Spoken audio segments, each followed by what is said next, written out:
Muy buenos días con todos. Entonces, les doy la bienvenida a este curso de diseño completo armado.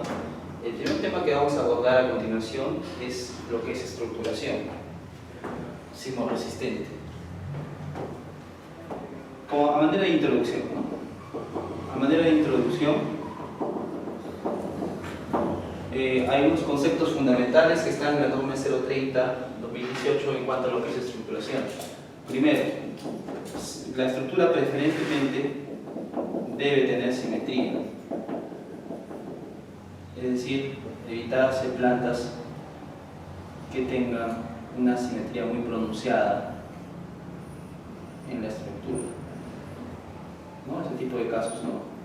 Segundo es importante también lo que se denomina redundancia estructural.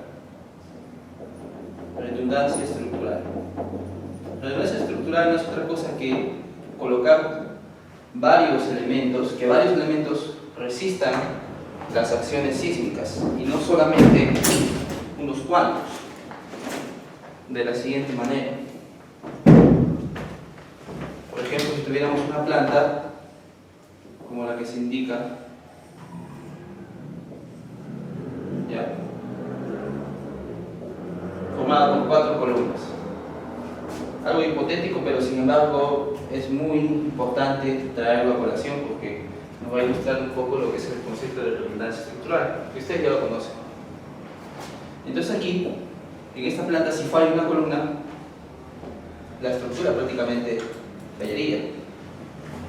Entonces, por eso aquí no habría redundancia estructural. Entonces, quiere decir que hay que incluir una línea sucesiva de elementos resistentes.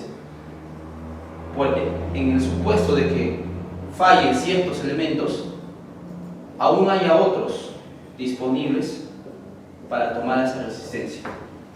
Esto es muy importante. El otro día estaba viendo un plano que me pasaron unos arquitectos, en los cuales pues colocaban 1 o 2 elementos resistentes en una dirección, ¿no? Pobremente. Entonces, lo cual es inconveniente. ¿Por qué? Porque la redundancia estructural debe estar tomada, debe ser tal, de tal manera de que si algún elemento fallara, hubieran aún otros que puedan tomar la energía sísmica y disiparla. Eso es lo que se conoce como redundancia estructural. Luego, estos temas estamos viendo lo que es configuración. Configuración sismo resistente.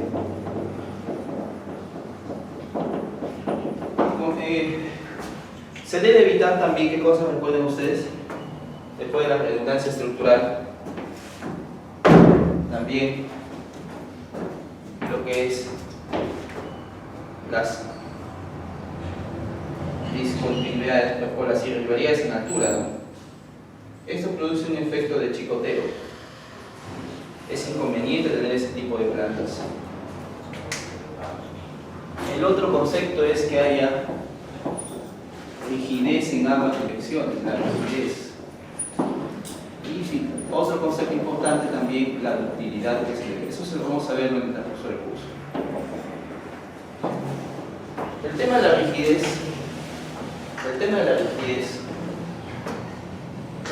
eso también, no sé qué pasa, pero a veces uno se encuentra con sorpresas en los planos y realmente llama la atención. Por ejemplo, colocar vigas chatas en una zona sísmica y encima con edificios de pórticos.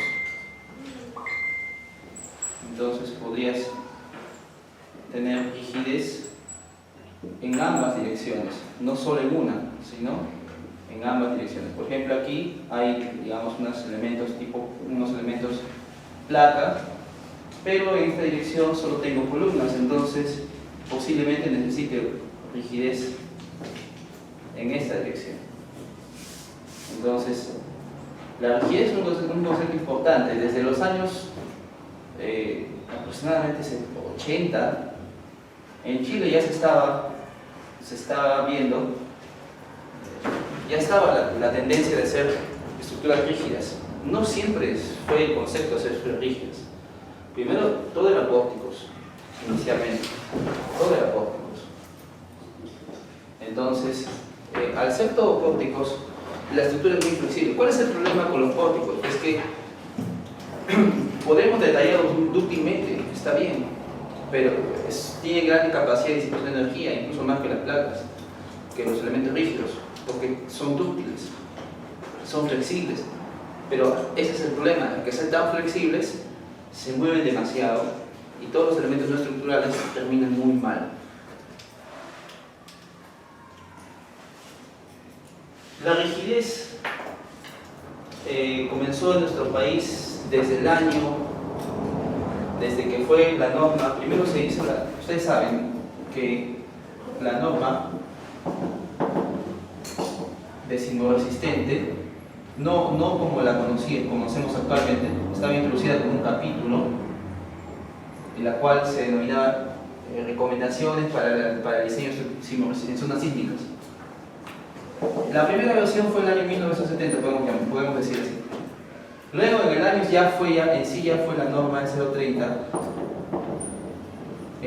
la primera, en el año 1977. Y luego pasaron 20 años, porque ocurrió aquí, ustedes recordarán, el sismo de Nazca, ¿no? En el año 1996. Ese sismo de Nazca nos enseñó mucho. ¿Por qué? Porque nos dimos cuenta de que los factores de desplazamiento de la norma estaban muy subestimados. Entonces, en cuanto a fuerza, sí, está muy bien. Por ejemplo, la fuerza que recibe esta placa, esta columna, bueno, se calculaba adecuadamente, pero los desplazamientos eran incorrectos. Es decir, si me salía un desplazamiento de estructura en esta dirección se va a mover 1 centímetro, así me salía en el año con la norma del 77, en realidad cuando vino el sismo de Nazca se movió más de 1 centímetro, se movió 2.5 centímetros, poco más, poco menos. Entonces se movió 2.5 veces aproximadamente más de lo que estaba previsto. Entonces ahí fue que después, a causa de ese sismo, se actualizó la norma al año 1997. Y luego se introdujo ya una adenda en 2003. A partir de 1997 ya fueron los retoques hasta la fecha. Pero principalmente fue la que cambió, hubo un cambio fuerte, fue después del sismo de Nazca del año 96. ¿Ya? Entonces, hay que dar rigidez adecuada en ambas direcciones, no solo en una. La ductilidad es un tema importante, puesto que en zonas sísmicas es vital. En zonas sísmicas es de suma importancia. Es de suma importancia, ¿por qué? Porque hace que las estructuras puedan sobrevivir al sismo, en el sentido de que, como estamos diseñando, acuérdense de que la portante es igual a estos parámetros por el peso sísmico del edificio. Entonces, si nosotros observamos, tenemos que aquí el coeficiente de reducción R divide a la fuerza sísmica. Este R varía, ustedes saben, para pórticos 8, para bañería, etcétera, va a 0, para muros de concreto armado, ¿no? Dual, etcétera, 7 y 6. Entonces va cambiando. El punto es de que nosotros decimos por una fuerza que es menor a la que se espera en el sismo de aproximadamente 500 años de periodo de retorno, que es el con el cual trabaja la norma. Entonces, un momentito, decimos acá, si nosotros estamos diseñando por una fuerza menor, ¿cómo es posible que mi estructura pueda sobrevivir al sismo? Si estamos diseñando por una fuerza menor, no tiene sentido. Ahí está, pues, la ductilidad. Es decir, la norma acepta que las estructuras van a incursionar en el rango inelástico, ¿no? Acepta que las estructuras van a incursionar en el rango inelástico. ¿Por qué? Lo dice incluso en algunos de sus artículos. Dice, no es factible diseñar, construir estructuras que sean perfectamente resistentes a los sismos, ¿no? Que no tengan daño. En consecuencia se acepta que van a tener cierto nivel de daño y bla, bla, bla. Entonces, es decir, ¿estamos aceptando un daño implícito en la estructura? Sí, pero lo que va a garantizar que no haya fallas o colapso en la estructura es que tengamos un mecanismo estable, un mecanismo de colapso estable. En ello juega un papel importante la ductilidad. Vamos a ver una imagen más adelante. ¿Qué me refiero con un mecanismo estable? Por ejemplo, para aclarar ese punto porque vale la pena. Si tenemos aquí una estructura, un mecanismo estable de colapso, un mecanismo estable sería que las rótulas plásticas se produzcan en las vigas. Es decir, la inclusión en el rango inelástico, los daños, la concentración de daño por sismo se ocurra en las vigas. Ese sería un mecanismo, ese es el mecanismo ideal. Ese es el mecanismo ideal. Pero un mecanismo indeseable sería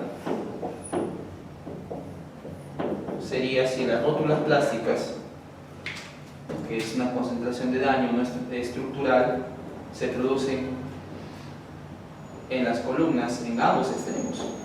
Peor aún todavía de repente aquí, en el primer piso, un piso blando. Entonces eso genera, por ejemplo, digamos que es eso,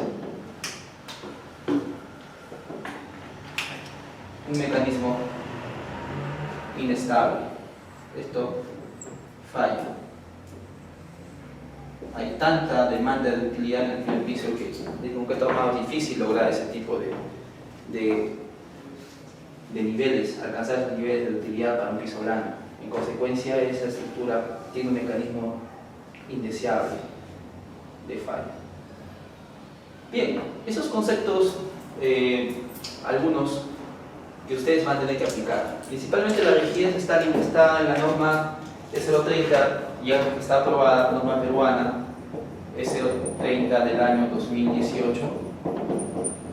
Hay una tabla en la cual ustedes van a ver las derivas, ¿no? Para el concreto armado, ¿cuál es la deriva máxima? La deriva máxima es de 0.007. ¿Y qué es eso? Ustedes ya saben rápidamente que es simplemente el desplazamiento que tuviera aquí dividido entre la altura. Acá no voy a colocar esto. La deriva sería igual al desplazamiento entre la altura. Y así voy haciendo. Bueno, en fin. Entonces, recuerden participar. Pues si tienen una duda, alguna inquietud o comentario, aporte adicional, pueden hacerlo, no hay problema. ¿Qué más? También, si se tuviera, ya que estamos tocando los temas de configuración sismoresistente, si se tuviera edificios en tipo como lo que se muestra esa planta, es una planta, entonces es conveniente dividir en dos bloques distintos, dado que ustedes saben, ahí se produce un efecto negativo en los sismos, en el caso de que esta zona tiende a tener movimientos sísmicos distintos a la de aquí, entonces genera concentración de esfuerzos. Bien, principalmente algunos puntos: rigidez, resistencia. No pueden, bueno, eso lo vamos a ver en el diseño, ¿no? El tema de la resistencia. Principalmente no es cumplir que la resistencia, digamos, vamos a llamarla así, de la edificación del elemento estructural sea mayor o igual que la demanda. Eso lo vamos a ver entonces. Bien, entonces no se olviden, el concepto de elemento estructural es muy importante, porque esto puede ser nuestra garantía, la garantía de supervivencia de una estructura al sismo. ¿Por qué? Porque simplemente si falla ciertos elementos, pues habrán otros para poder resistir la carga sísmica y la fuerza se va a redistribuir. Pero si solamente coloco pocos elementos resistentes, ahí es el problema. Tendría que ser bien detallados esos elementos para que puedan disipar energía durante todo el ciclo de movimiento que dura el sismo. Entonces, principalmente hacer estructuras que cumplan con estos puntos. Ahora, si nosotros vamos a la norma 030,